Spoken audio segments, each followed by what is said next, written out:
Hi, my name is Miss Emily, and I'm one of the people up here in the Youth Services Department at the Haverford Township Free Library. And today I'm going to read Hedgehugs by Steve Wilson and Lucy Tapper.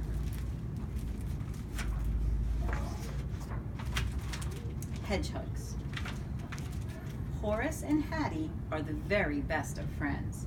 There are so many things they like to do together.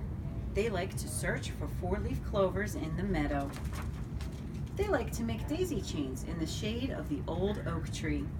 They like to splash in puddles on the lawn. And sometimes they like to have a tea party by the river. When Horace is busy, Hattie puts on her tutu and dances in the bluebells. When Hattie is busy, Horace searches for spiders in the woods. Horace and Hattie are the very best of friends. But there is one thing they cannot do together. They cannot hug. They are just too spiky. They have tried lots of ways to hug.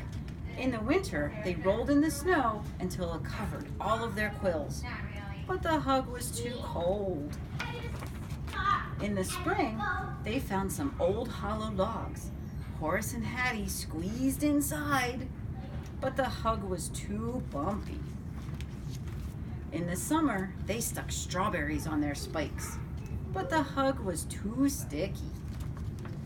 In the autumn, they covered their quills in crunchy, crispy leaves, but the hug was too scratchy. Poor Horace and Hattie. Then one day, they found something very interesting. It was soft. Was it a hat? Horace decided to investigate. He wriggled and jiggled and nibbled, then out he popped. Hattie thought Horace looked very funny. Then she had an idea. Hattie looked at Horace. Horace looked at Hattie.